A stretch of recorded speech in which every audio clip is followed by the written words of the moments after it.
Saya terima BBM dan bukan cuma dari satu orang, dari banyak orang.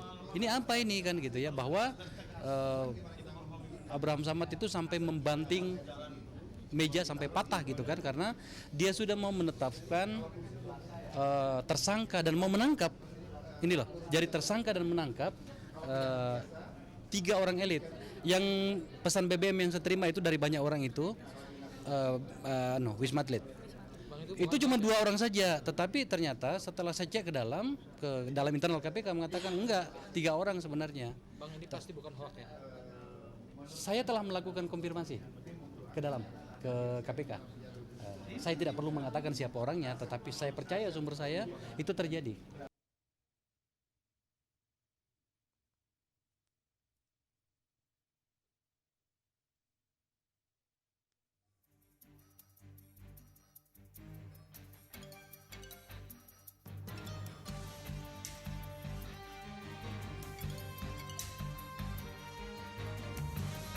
Perpecahan itu sama sekali tidak pernah ada dan mudah-mudahan insya Allah tidak akan pernah ada.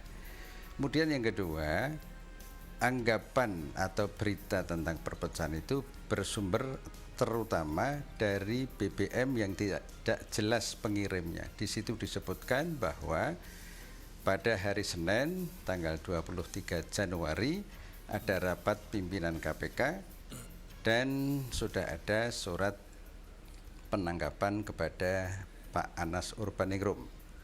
Kemudian terhadap surat itu ada penolakan dari saya, Bushro Mokodas, dan Pak Bambang Wijoyanto.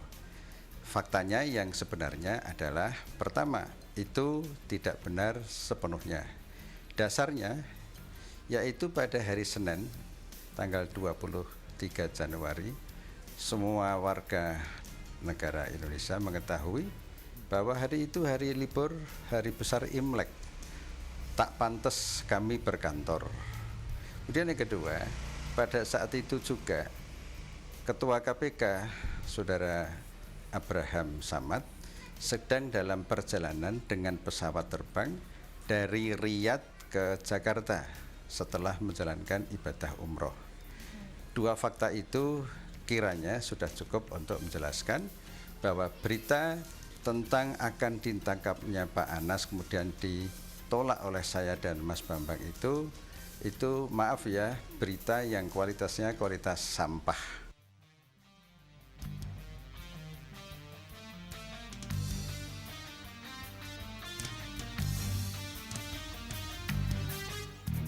Surat penangkapan di KPK itu tidak ada prosedurnya.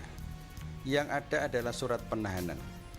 Jadi surat penahanan sprinhan itu harus ditandatangani oleh semua pimpinan berlima setelah seseorang dinyatakan terlebih dahulu dalam forum expose kasus dan terbukti berdasarkan bukti-bukti yang dibeberkan secara jernih, secara detail, seseorang itu memenuhi kriteria untuk ditingkatkan sebagai tersangka. Setelah itu baru dikeluarkan surat untuk bila mana pada saatnya yang tepat, surat perintah penahanan, bukan penangkapan.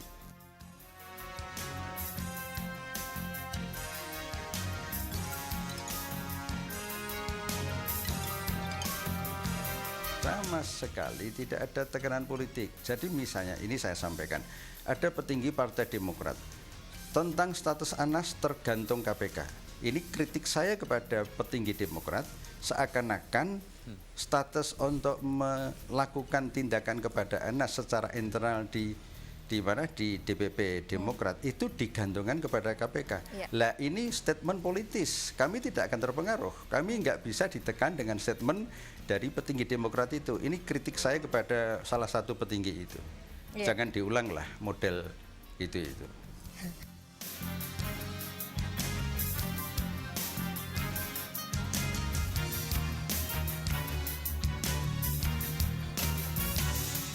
Itu bukan pesan, tetapi membentuk opini kepada masyarakat yang kalau masyarakat tidak jernih memahami hukum, akhirnya punya kesimpulan Saudara Anas Urbaningrum tidak bisa dipecat oleh DPP Demokrat karena KPK lambat. Nah, inilah yang opini-opini yang membentuk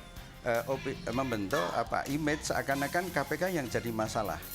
Oleh karena itu kritik saya lewat forum ini kepada petinggi Demokrat itu, kalau mau membentuk opini ya yang sedikit rasional dan punya kualitas etika lah.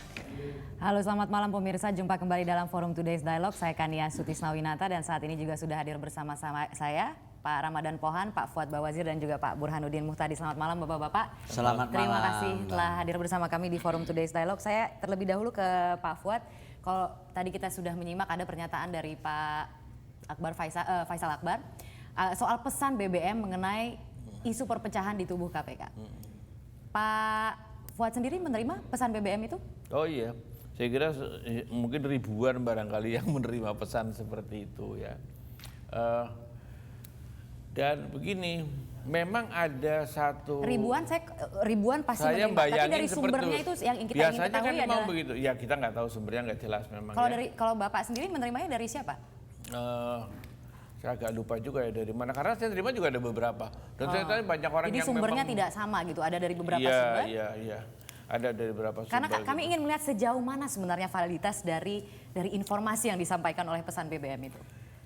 Ya itu memang saya kira sulit juga untuk mengetahui karena KPK sendiri ini kan juga tidak begitu transparan. Jadi yang disalahkan kalau ini nggak jelas itu KPK-nya.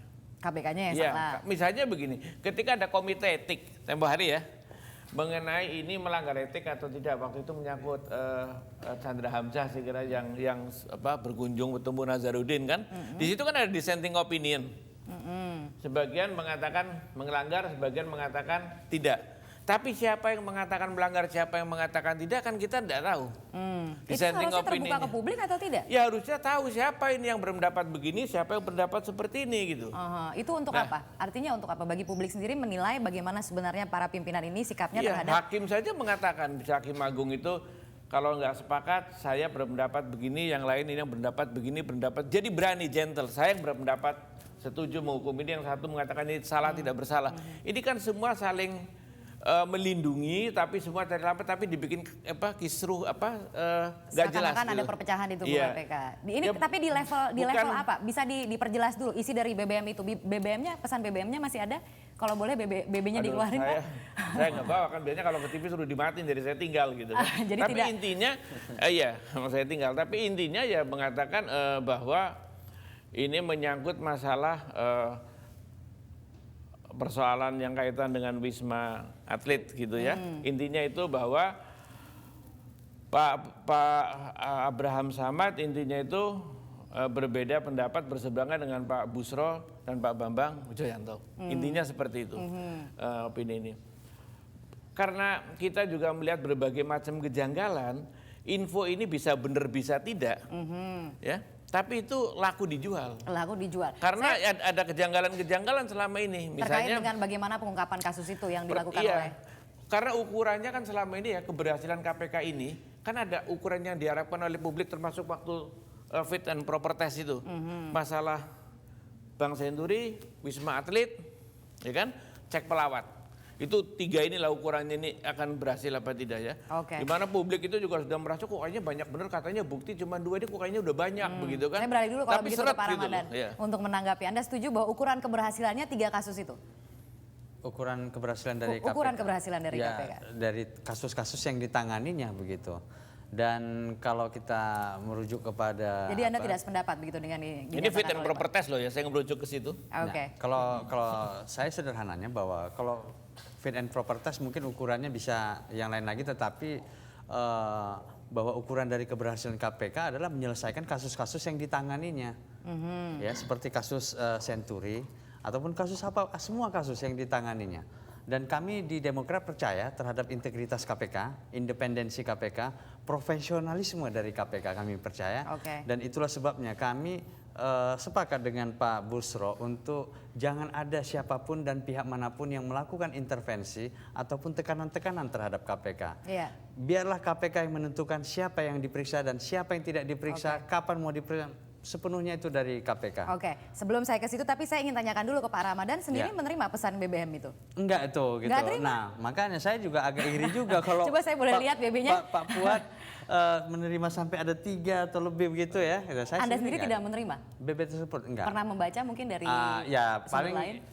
ketemu dengan Akbar Faisal gitu. Tetapi kan sudah pernah juga. Dan diperlihatkan pesan BBM-nya itu isinya BB-nya apa? diperlihatkan tetapi isinya kan enggak. Dan Sumbernya terlihat saya sudah jelas sampaikan waktu itu kepada dari siapa? Akbar bahwa ada berita dari Rakyat Merdeka ini, ada bantahan ini tanggal 23 itu libur Imlek dan kemudian Abraham Samad ada umroh dan sebagainya. Jadi Anda mempertanyakan juga Iya, validitas dan dari yang informasi lalu juga tersebut. begitu juga kan, Akbar Faisal dia katakan bahwa ada rekaman yang Roti Boy bahwa Nazarudin ada di rumah Pak Sudi katanya. Dan saya bilang dia di luar negeri bagaimana ada percaya ini A1 katanya. Ya A1-nya gimana? Ternyata apa kita Jadi bilang. Anda mempertanyakan dia pakai validitas topi dari informasi Rumbai ada itu di ya? luar negeri. Oke, begitu. baik, saya beralih ke Mas Burhan kalau begitu. Anda sendiri menerima pesan BBM itu?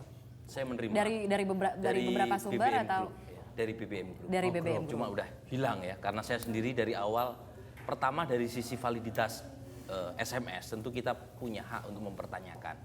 Misalnya apa yang sudah disampaikan oleh pihak KPK terkait dengan tanggal 23 Januari itu libur Imlek dan tidak ada gelar perkara pada saat Anda masih ingat isinya seperti apa? Sama seperti yang tadi isinya disampaikan kurang oleh lebih Pak apa yang disampaikan oleh Mas Akbar Faisal ya, itu terkait dengan misalnya perseteruan antara pimpinan KPK terkait dengan proses penetapan tersangka terhadap Anas dan Andi Malarangeng, dan kemudian ada informasi yang menurut saya ada terkesan didramatisasi ya, misalnya membanting meja sampai pecah gitu. Anda tidak percaya itu terjadi?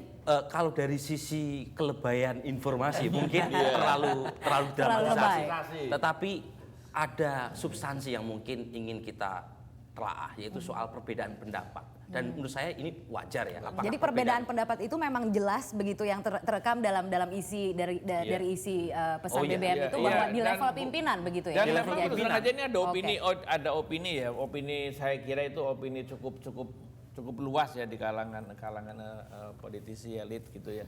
Bahwa dalam menghadapi kasus-kasus seperti ini kami memang merasakan, melihat, menduga paling tidak gitu ya.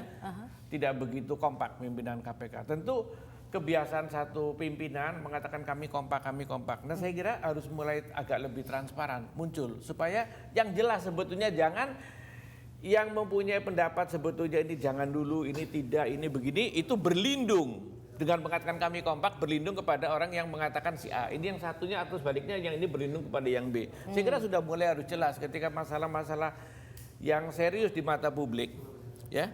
Misalnya Abraham Samad, ya kami belum bisa mengatakan begini oleh karena ini begini. Atau sebaliknya Pak Busro bisa mengatakan begitu, saya berpendapat begini tapi ini begini. Sudah harus mulai. Transparansi itu seperti itu yang harusnya karena tadi ini saya kan tanyakan ke Mas banyak Burhan dugaan, pendapat dan Pak banyak Ramadan dugaan pendapat bobot atau politisnya gitu. Jadi Oke. jangan saling berlindung gitu loh. Baik, kita berhenti di situ dulu, akan kita lanjutkan sesaat lagi. Pemirsa tetaplah bersama kami.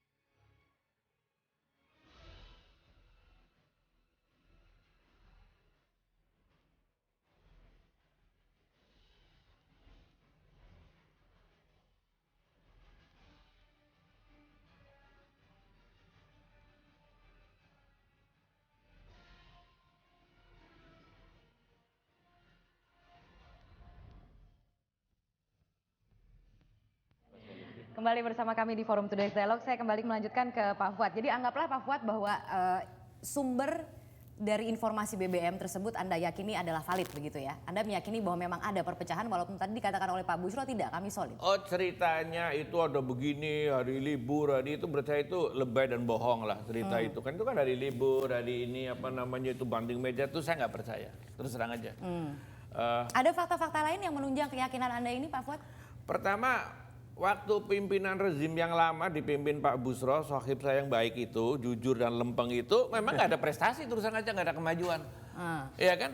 Yang ada kalau setiap di rezim KPK yang lama itu, kalau sudah cerita mengenai Bank Senturi, oh masih pendidikan belum ada bukti ini itu segala macam, buying time aja. Ya kalau udah nggak sanggup mundur aja. Ya kan kayak Abraham Samad ini nanti bisa jadi korban 1 tahun dia begini diganjelin terus dia yang mundur gitu, yang lain pada enak-enak aja terima gaji gede karena ada prestasi gitu kan. Kalau nggak punya nyali jangan duduk di situ gitu loh. Oke, jadi yang nggak punya nyali nih Pak Busronya begitu Anda melihatnya seperti itu? Ya kalau saya lihat waktu Pak Busro prestasinya emang rendah betul, terus Oke. terang aja. Ada fakta lain yang menunjang itu? Cuman cerita yang kecil-kecil yang nggak jelas-jelas, tapi yang besar-besar cek pelawat enggak, ini enggak, yang besar-besar karena itu yang dilihat oleh publik, ukurannya itu. Kalau mau jadi kayak kejaksaan negeri atau pengadilan negeri satu kecil biasa saja, ya ngapain gitu loh. Yang besar kayaknya itu seret betul, berat betul gitu loh. Oke, kalau- Apa yang menyebabkan ini?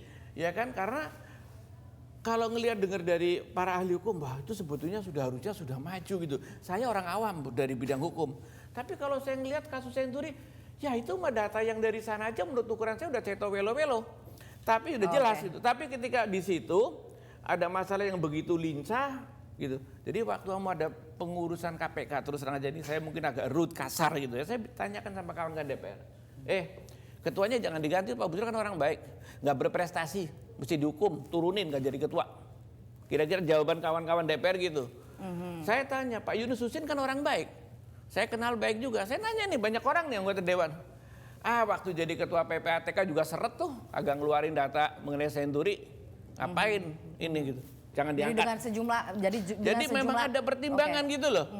Itu yang membuat Anda yakin sekali bahwa memang itu yang sebenarnya terjadi. Iya, saya nanyakan Kalau satu-satu. Pak Ramadan Ini sendiri, akhirnya validitasnya jatuh ke kan- Abraham Samad yang mereka masih ini steril, orang clean, fighter berani gitu. Nah, tapi bagaimana? Makanya perlu diungkapkan mulai keluar supaya mendapatkan bantuan opini publik. Ini yang nggak mampu atau nggak punya nyali atau yang sebetulnya bermain itu Pak Abraham, Pak Busro atau Pak Bambang bermain, Wijoyanto. ini kata-kata yang Ya kan? perlu dipertanyakan Ya, maksudnya bermain ini itu apa? kan Bermain maksudnya dengan begini, siapa maksudnya? mempunyai opini yang berbeda. Oh Oke. ini belum. Jadi kelihatan Dengan pertimbangan tersendiri orang tentunya. Kita itu kan di tidak depan tahu hukum. motivasinya apa Pak Iya. Fuad. Motivasi itu bisa macam-macam. Kadang-kadang orang nggak punya nyali, takut anak bininya ditangkap, takut anak bininya diganggu maksudnya. Ya kan bisa macam-macam. Gimana? Saya beralih dulu ke Pak Ramadan sendiri meyakini kepemimpinan di KPK sekarang masih solid. Kami percaya Percaya cukup seperti solid itu. Fakta-fakta dan yang kompak dan udah ada bantahan-bantahan juga udah dilakukan tadi. Walaupun saya kira bantahan itu tidak perlulah gitu ya, dalam pengertian bahwa senggolan Akbar Faisal itu nggak usah terlalu direaksikan secara berlebihan begitu ya, terlalu eksesif sekali begitu. Yang berlebihan eksesif ini seperti apa maksudnya? Ya sampai semuanya bicara tentang rumornya Akbar Faisal itu kan berlebihan saya Dan kira. ditanggapi juga oleh Pak KPK itu Busro. kan bekerja tidak berdasarkan rumor, dia bekerja terhadap alat-alat bukti yang ada pada mereka dan dikerjakan, tuntaskan penyidikan itu kan begitu. Jadi nggak usah terlibat ataupun rame dengan opini sana, tekanan sana ataupun intervensi sana, nggak perlu. Dia tetap stay cool, fokus kepada tugasnya dia gitu loh. Jadi kalaupun ada rumor-rumor yang seperti itu yang menurut rumor Pak nggak Akbar perlu Faisal itu ditanggapin diyakini jauh. sekali validitasnya informasi tersebut. Yang Perlu ditanggapi. Yang meyakini itu kan Akbar Faisal, ya kan, ataupun orang-orang separtainya misalnya gitu ya. Tetapi bagi yang lain seperti Pak Burhan nggak meyakini itu, walaupun Nggak ada meyakini hal itu Pak Burhan. tertentu yang Pak Burhan tidak meyakini kelebayan dari informasi Dari sisi tersebut, tapi kelebaynya mungkin kita banyak mempertanyakan ya soal akurasi dan validitas SMS tadi atau BBM tadi. Tetapi ada poin yang ingin saya sampaikan. Coba kalau kita bandingkan ya, tentu perbandingan ini tidak apple to apple.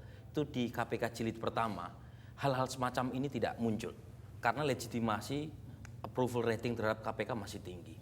Nah, poin saya memang terjadi persepsi penurunan terhadap KPK dan ini tidak bisa disalahkan KPK saja. Sejak KPK jilid kedua itu sudah disebutkan dengan persoalan misalnya terkait dengan kriminalisasi terhadap Chandra dan Bibit, kemudian kasus Cicak dan Buaya, kemudian kasus status Chandra dan Bibit ya di mata Komisi 3. Jadi ada banyak kasus-kasus yang membuat KPK itu citranya merosot. Saat yang bersamaan beberapa kasus besar yang sedang ditangani KPK itu di mata publik atau sebagian masyarakat terutama elit-elit DPR itu dianggap nggak ada kemajuan.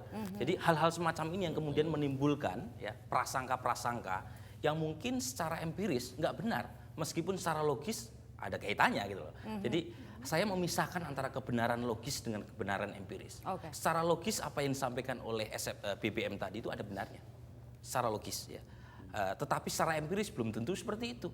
Nah, poinnya adalah KPK lurus saja bekerja, termasuk kaitannya dengan isu Wisma Atlet karena memang dosis politiknya tinggi sekali. Tapi dosis politik kan bukan hanya terkait dengan istana, tekanan politik bisa juga datang dari DPR. Jadi ini yang harus kita clearkan lah secara lebih jernih dan objektif. Tapi kalau bicara mengenai tadi itu bahwa kedepannya ini KPK harus lebih transparan lagi, ini terkait juga dengan dissenting opinion yang mungkin terjadi di antara pimpinan yang ada, begitu bahwa memang kepemimpinan dari KPK ini sifatnya kolegial, kemudian keputusan itu harus dilakukan bersama-sama. Tapi apakah memang perlu, kalaupun ada konflik yang terjadi di antara pimpinan ini untuk dibuka ke publik?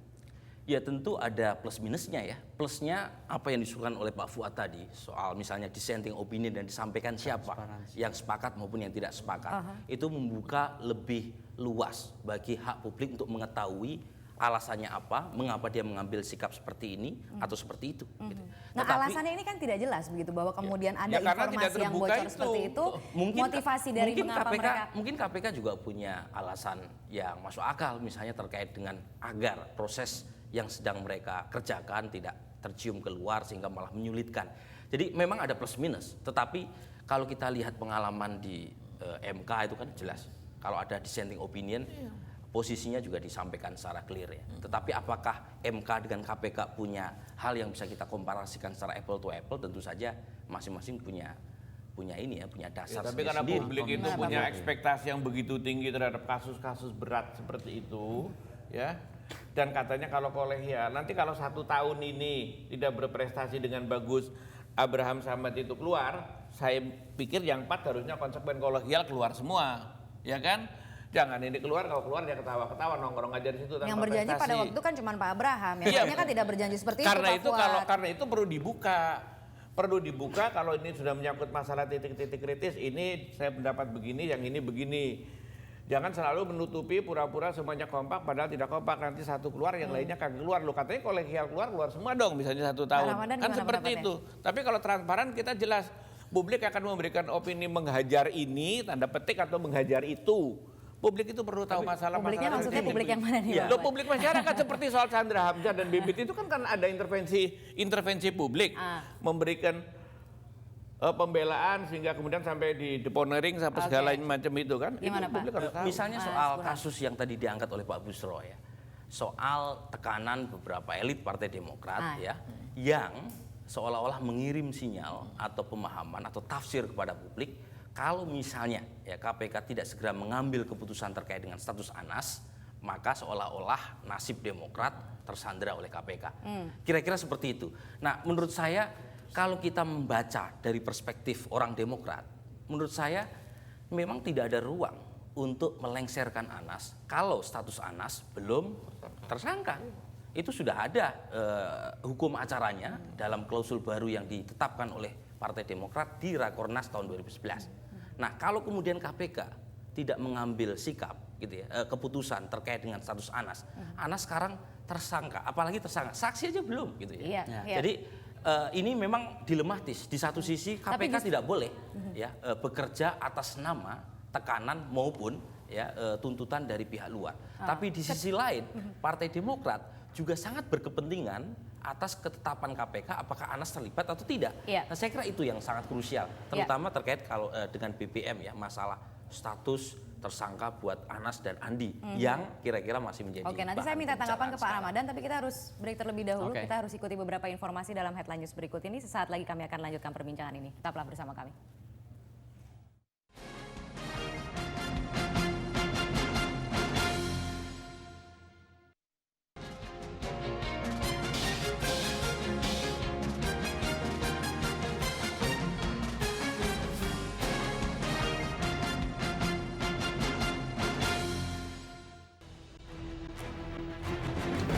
Setidaknya ada 2 kasus besar yang menjadi barometer keberhasilan Komisi Pemberantasan Korupsi atau KPK, yaitu mega skandal Bank Senturi dan kasus Wisma Atlet.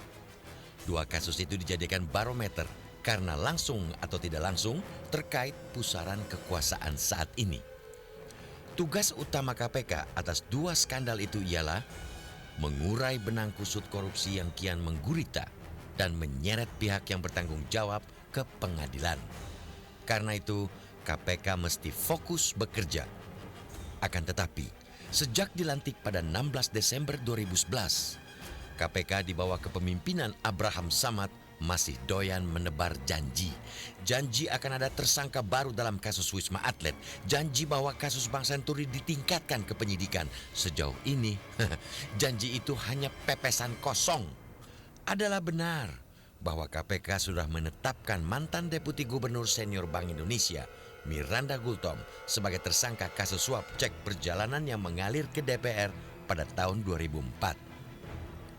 KPK juga sudah menahan anggota DPR Waode Nurhayati, tersangka kasus dugaan korupsi terkait alokasi anggaran percepatan pembangunan infrastruktur daerah 2011. Kasus Miranda dan Waode bukanlah barometer keberhasilan KPK. Dua kasus itu tidak terkait dengan pusaran kekuasaan. Jika dua kasus itu digembar-gemborkan sebagai ukuran keberhasilan, itu namanya KPK macan ompong. Lagi pula, Waode mestinya lebih dulu diperlakukan sebagai saksi karena berkat dialah pat gulipat di badan anggaran DPR terbongkar. Publik merindukan KPK bergigi dan bertaji, bukan KPK macan ompong. Itu artinya KPK mesti punya nyali membongkar skandal korupsi yang diduga melilit sejumlah elit saat ini. KPK tidak perlu lagi membuang energi mengusut kasus remeh-temeh, tapi fokus pada Senturi dan Wisma Atlet. Kasus Wisma Atlet sudah terang benderang. Keterangan terdakwa Nazarudin dan saksi Mindo Rosalina Manulang serta Yulianis sudah lebih dari cukup untuk menjerat semua pihak yang diindikasikan terlibat. Setali tiga uang skandal Senturi. Vonis politik sudah dijatuhkan DPR atas pihak yang bertanggung jawab. Bahkan Ketua KPK Abraham Samad sudah mengendus perbuatan melawan hukum sehingga bisa ditingkatkan ke penyidikan. Ternyata KPK terbelah dalam dua kasus itu. Abraham Samad berkukuh menetapkan tersangka baru dalam Wisma Atlet dan meningkatkan status hukum skandal Bank Senturi. Akan tetapi, komisioner lainnya mencari aman, memilih tiarap di bawah bayang-bayang kekuasaan. Itu sebabnya dua kasus tersebut tetap mengambang.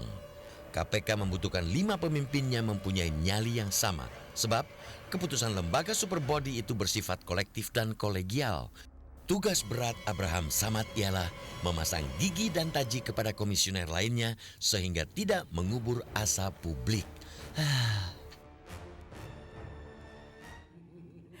Ya, pemirsa, kembali kami lanjutkan perbincangan. Saya akan ke Pak Ramadan. Pak Ramadan tadi belum menanggapi kritik dari Pak Busro yang disampaikan terkait juga dengan tadi yang disampaikan oleh Mas Burhan bahwa tekanan-tekanan itu kan bisa dipersepsikan ketika kemudian misalnya Partai Demokrat sendiri sepertinya menyerahkan status dari Anas Urbaningrum ini kepada KPK. Tergantung apakah KPK akan menetapkan Anas sebagai tersangka atau tidak. Itu menurut Pak Busro adalah tekanan. Lembaga penegakan hukum itu kan KPK gitu. KPK yang tahu apa yang harus mereka lakukan. Jadi tidak ada siapapun yang bisa menekan KPK, mengintervensi KPK, ataupun kalau misalnya sebagai orang KPK jangan mau diintervensi, jangan mau ditekan, fokus aja di situ terhadap apa yang harus dia lakukan. Itu menurut saya begitu. Jadi kalau misalnya tapi dari Partai Demokrat sendiri merasa tersandera tidak dengan kasus Wisma Atlet ini? Enggak, ya kita ingin dituntaskan aja masalah ini.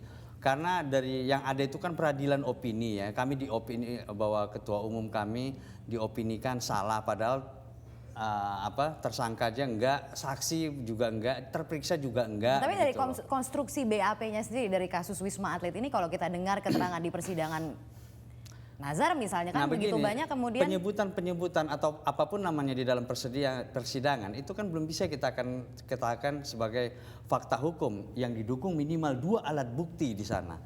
Jadi penyebutan aja adanya di situ. Dan ya kami serahkan sepenuhnya memang kepada KPK begitu. Saya nggak tahu siapa yang dimaksudkan oleh Pak Busro tadi begitu ya. Kan nggak clear juga jadinya di situ gitu loh. Oke, Pak Hayono Isman kalau tidak salah yang menyampaikan pernyataan itu ya. Tapi intinya begini, yang ingin saya tekankan ini kan baru dilantik KPK jilid ketiga. Dan kita harus support, masih banyak waktu, kita kontrol dan kita dukung secara maksimal. Jangan sampai pihak luar kita yaitu melakukan proses personalisasi. Jadi seolah-olah Abraham Samad, seolah-olah Busro, seolah-olah BW gitu. Kita lihat KPK sebagai sebuah institusi yang mau suka tidak suka sekarang dibanding institusi yang lain meskipun menurun tapi masih paling baik di mata kita dalam memberantas korupsi terutama ya dalam skala besar. Jadi memang dibutuhkan efek Big Bang ya, dentuman besar untuk membuat kita bergairah lagi dalam memberantas korupsi. Dan caranya jangan melakukan proses personalisasi. Karena dalam pengambilan keputusan di KPK juga bersifat kolektif kolegial. Tapi itu kalau yang diinginkan kemudian oleh seorang ada Pak elit Fuad gitu ya? DPR personalisasi ke Abraham Samad, ada yang mempersonalisasi ke Busro untuk sisi yang lain. Nggak Saya itu membantu tidak membantu untuk Pak Fuad, bagaimana perang melawan tanggapannya? Anda korupsi. sendiri mengatakan bahwa itu harus jelas, transparansi bahwa keputusan ketika diambil oleh pimpinan KPK siapa yang dissenting opinion, siapa yang tidak. Anda berpendapat bahwa justru itu harus transparan. Kalau sudah mereka itu sudah berkali 2-3 kali rapat, data sudah cukup, bukti cukup, kemudian yang satu ini tidak, itu harus argumentatif. Saya melihat jangan kita berbicara normatif lah. Ya nanti kan bagaimana hakim yang memutuskan. Ya nanti bagaimana ini polisi begini. Kita kan sudah tahu bagaimana masalah-masalah di penegakan hukum. Jadi kita jangan berpura-pura lah telunjuk-telunjuk kelingking berkait kan. Pura-pura ini kita tahu ada masalah. Kalau nggak ada masalah nggak ada KPK dulu dibentuk kan. Untuk bikin terobosan. Tapi Pak Fuad, kalau nggak ada alat bukti apa yang mendukung 2 minimal alat bukti piye gitu loh. Ini sudah dalam banyak kasus ini yang dipeributkan, yang diduga dipeributkan itu tadi sudah melebihi 2 alat bukti, ya. Itu Ini kasus yang mana dulu nih, harus diperjelas dulu. kasus Wisma Atlet ya, banyak yang sudah mempunyai banyak Kasus Wisma Atlet. Sekarang kita berangkat dari kasus Kalau Wisma itu Atlet. sudah ada pasti KPK bertindak lah Pak. Iya, justru di sini menjadi masalah. Ya kan, karena kan ini ya mudah-mudahan itu dalam waktu yang singkat ini nanti akan terpublikasikan dengan baik masalah pendataan ini, bukti-bukti ini ya. Oke. Supaya kelihatan nanti. Nah, kalau ini juga belum, saya terus terang aja yang mengikuti dengan seksama soal Senturi.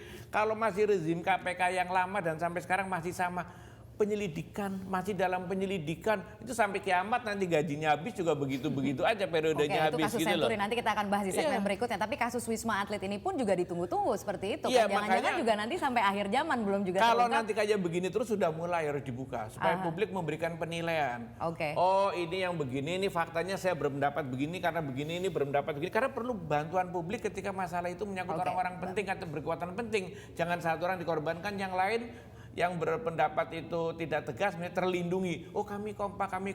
Kalau Oke. kompak kalau sudah 1 tahun tidak berprestasi semuanya harus diberhentikan. Saya kira begitu. Oke, Pak Ramadan Pohan, kalau beralih lagi kepada tadi Anda pernyataan mengatakan bahwa ada opini publik yang berkembang dengan terungkapnya kasus ini begitu. Jadi Partai Demokrat merasa dirugikan dengan opini yang berkembang ini. Yang pasti bahwa kami menginginkan segala sesuatunya itu lebih cepat, lebih baik menurut apa yang terbaik yang bisa dilakukan oleh penegak hukum seperti KPK begitu. Nah itu yang justru yang dipersoalkan oleh Pak Busra Kenapa mengatakan mesti kalau dipersoalkan KPK-nya karena kami lamban itu menyerahkan kan kepada Pendukung KPK. JK nih, lebih cepat lebih baik. Ya artinya dengan apa stigma yang ada pada dengan Anda mengatakan tokoh-tokoh seperti itu, partai dengan kata kami. lain KPK kinerjanya lamban kan? Saya tidak mengatakan kinerjanya lamban, tetapi tadi dan Pak Fuad bilang seolah-olah kan asumsinya sudah ada alat bukti yang cukup tetapi tidak dinyatakan, begitu Pak ya. Nah, saya menolak itu Pak. Saya yakin bahwa KPK belum mempunyai itu, jadi mereka tidak mau Terkait memaksakan dengan- diri. dengan Kasus status- apa aja? Kasus kasus apa Wisma aja? Atlet dulu. Setiap ya termasuk juga apapun itu. Saya nggak tahu juga Terkait Pak dengan Fuad status tadi. Anas Urbaningrum dan Apa juga saja saya kira, apa saja semua di situ karena tidak ada yang bisa mengintervensi KPK. KPK itu independen kok. Presiden aja nggak bisa. Gimana, Mas Burhan? Makanya nggak bisa mengintervensi. kalau kita berdiskusi didasarkan pada spekulasi dan motif politik itu tidak akan habis-habisnya sampai kiamat kalau istilahnya Pak Fuad. Tapi kalau kita Nggak bicara bakal. mengenai Makanya, ongkos politiknya bagi Partai Demokrat misalnya, bahwa kemudian ada persepsi yang berkembang dengan terungkapnya kasus ini berdasarkan juga dengan fakta di persidangan yang terungkap. ya memang logika hukum belum tentu sejalan atau sebangun dengan logika politik ya. Itu dua hal yang kadang berkaitan, kadang tidak. Nah dalam konteks ini, kalau Anda tanyakan tadi soal bagaimana ongkos politik yang harus ditanggung oleh Partai Demokrat terkait dengan status menggantung buat Anas maupun Andi maupun elit-elit Partai Demokrat yang lain, itu jelas memang. Karena logika politik itu bergerak lebih cepat, mungkin berkali-kali lipat lebih cepat ketimbang proses penyelesaian secara hukum. Karena kebenaran empiris itulah yang dipakai dalam kasus hukum ya. Sementara politik lewat opini dan seterusnya itu bisa berkembang jauh lebih cepat. Dengan kata lain, dengan semakin menggantungnya, dengan semakin lamanya kasus ini kemudian terungkap. Ya soal statusnya ini saja begitu terungkap. Ya misalnya paling sederhana diputuskan. ya, kalau kita melihat opini publik melalui media, itu kan masyarakat sebagian besar itu sudah memvonis Anas bersalah. Padahal belum tentu ya fakta untuk mendukung Anas bersalah ditemukan oleh KPK. Makanya saya mempertanyakan tadi, apakah gitu ya kita melihat proses yang terjadi di KPK didasarkan pada opini atau prasangka atau hal-hal yang kita anggap sudah benar untuk dipaksakan masuk ke KPK agar sesuai dengan opini kita, ataukah KPK harus bekerja di luar dari opini tadi? Nah ini yang saya kira yang membuat kadang-kala ada gap gitu ya antara opini dengan fakta-fakta hukum yang sedang dikumpulkan dengan sangat jernih, dengan sangat sabar oleh KPK. Oke, baik. Kita akan simak terlebih dahulu. Ini ada cuplikan wawancara eksklusif kami dengan Ketua Umum Partai Demokrat Anas Urbaningrum hari ini. Fluktuasi popularitas partai itu hal yang lazim dalam demokrasi. Tetapi kami juga punya hasil survei yang lain yang mengatakan tidak seperti itu. Tetapi intinya adalah kalau pas lagi turun, nah kami evaluasi apa sebabnya dan itu menambah semangat untuk bekerja keras, termasuk kader-kader yang ada di daerah. Saya keliling ke daerah bersama sekjen, bersama pengurus-pengurus yang lain.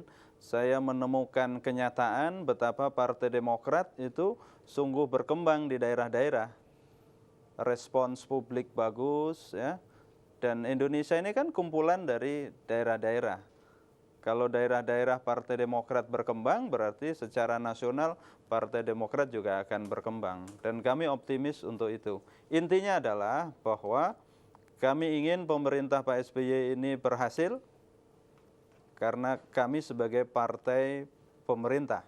Yang kedua, kami ingin konsolidasi Partai Demokrat ini berjalan dengan baik sehingga secara institusional kuat, secara kelembagaan kokoh, dan itu modal juga ke depan bagi Partai Demokrat. Dan saya ingin katakan Partai Demokrat siap bersaing, berkompetisi dengan sepenuh-penuhnya, dengan optimisme, dengan partai-partai yang lain. Yang penting di situ ada demokrasi, ada fairness. Pernyataan dari Pak Anas tadi seolah-olah ingin membantah gitu tesis Anda yang mengatakan bahwa sudah ada vonis bersalah bagi Anas Urbaningrum. Setidak-tidaknya kalau menurut Pak Anas tadi kan di survei di daerah-daerah masih popularitas dari Partai Demokrat ini tidak terlalu berpengaruh dengan adanya kasus ini. Ya tentu Mas Anas harus optimis ya di depan publik ya. Tetapi sebagai orang yang bekerja lama gitu ya dalam soal bagaimana menggali preferensi publik, ya saya mendapati fenomena sebaliknya. Tapi poin saya kira-kira ya logika sosial, logika opini publik itu memang berjalan dengan logika dia sendiri. Sementara logika hukum berjalan dengan premis dan aturannya sendiri. Kadangkala ketemu, kadangkala tidak. Nah, dalam konteks sekarang ya akan jauh lebih baik buat kita untuk menunggu sekaligus mengawasi KPK secara kritis tanpa melakukan proses-proses yang justru membonsai KPK. Nah, saya melihat semangat dengan menggulirkan isu perpecahan KPK itu sudah sampai pada tahap yang kurang produktif buat agenda perang melawan korupsi. Sebab kalau misalnya itu yang terjadi gitu ya, itu praktis kita nggak punya harapan lain. Kan lebih baik kita menyalakan lilin daripada mengutuk kegelapan. Baik, kita berhenti di situ dulu, akan kita lanjutkan sesaat lagi. Pemirsa tetaplah bersama kami.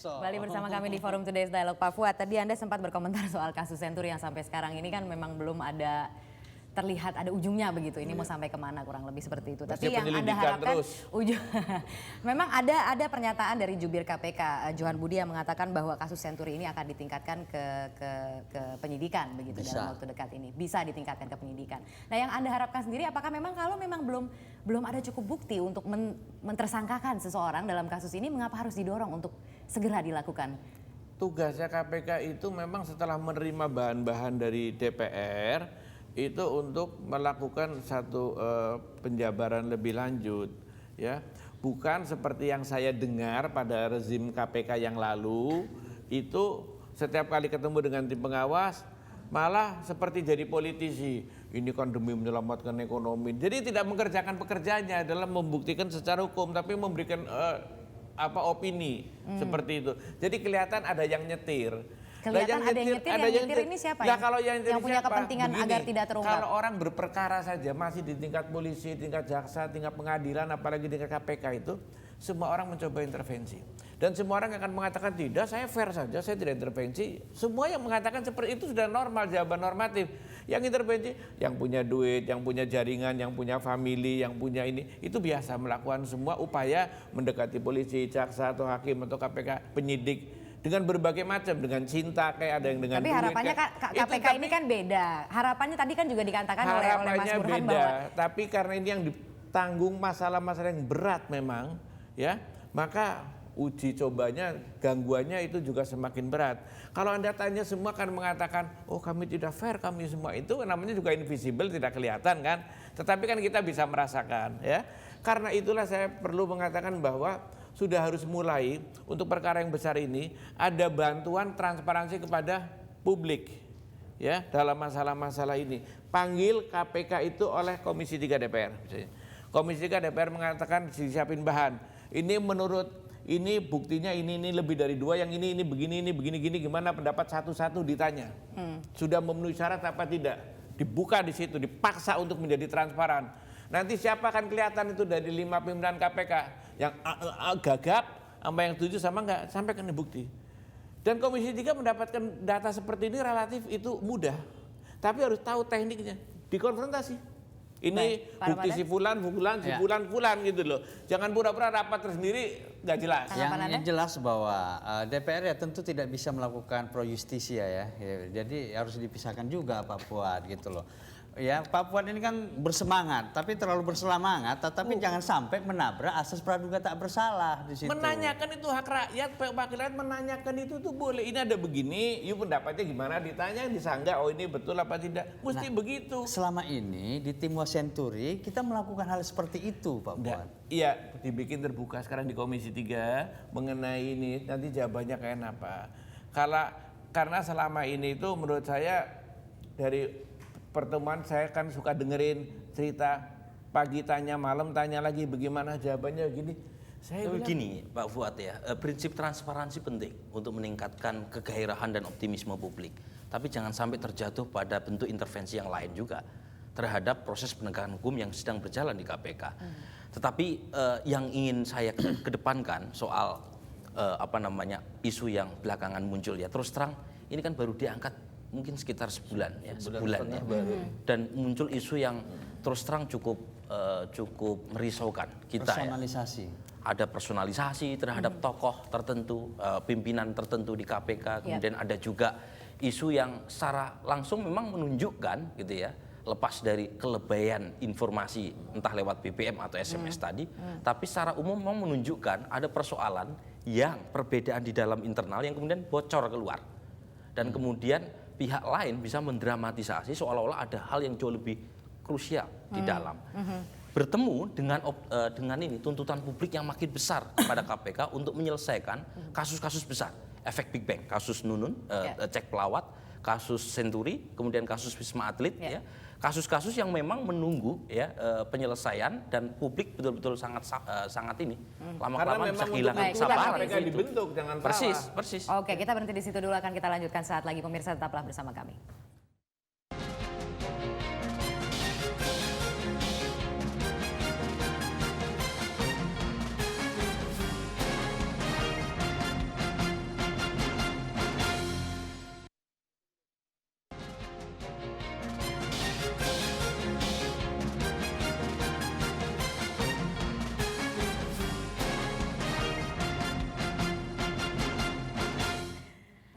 Ya, pemirsa Anda kembali bersama kami. Saya ke Pak Ramadan Pohan untuk menanyakan soal personalisasi kepemimpinan tadi yang sempat disebut-sebut oleh Mas Ya itu kan Burhan tidak tadi. efektif dan tidak produktif bagi KPK begitu ya.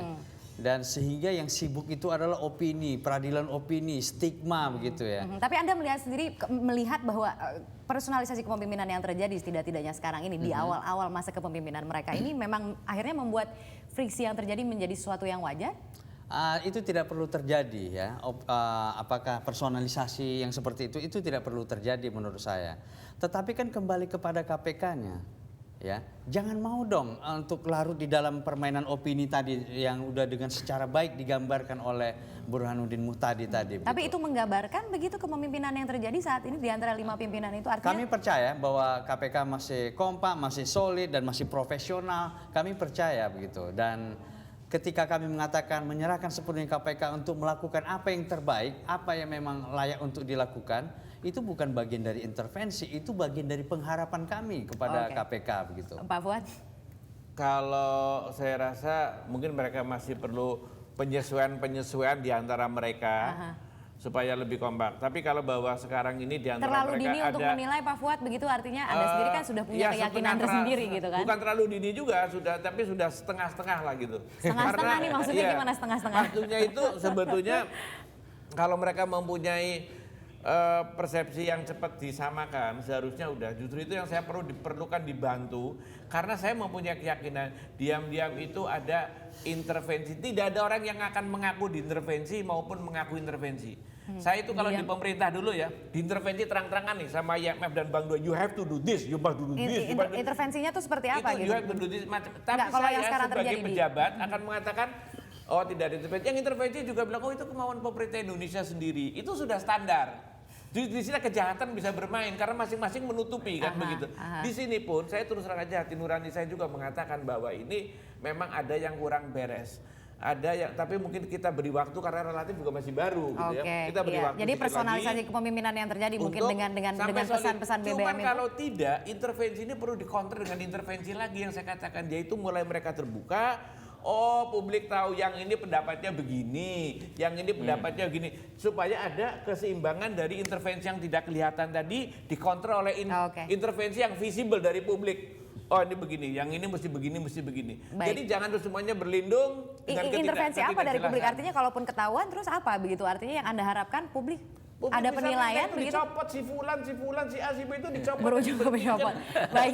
Itu emang itu kerja nggak beres berarti kan. Oke, Mas Burhan, terakhir. Ya, intinya begini, saya berharap sekali ya sebagai warga gitu ya, agar pimpinan KPK itu memakai bahasa yang sama ketika berhadapan dengan publik, memakai gelombang dan frekuensi yang sama. Jadi jangan sampai perbedaan, kalaupun toh itu terjadi wajar dalam pengambilan keputusan, dalam gelar perkara, itu keluar dengan versi masing-masing yang justru akan menggerogoti kelembagaan KPK. Jadi yang kita dukung adalah bukan Samad, bukan Busro, bukan BW, tapi institusi KPK-nya. Betul. Dan kalau kita mendukung institusi KPK, kita sedang merawat Indonesia. Saya kira itu. Baiklah, sayang sekali waktunya sudah habis, tapi terima kasih sekali lagi telah hadir bersama kami di Forum Today's Dialogue. Dan pemirsa, demikianlah Forum Today's Dialogue. Saya Karya Sutisnawina.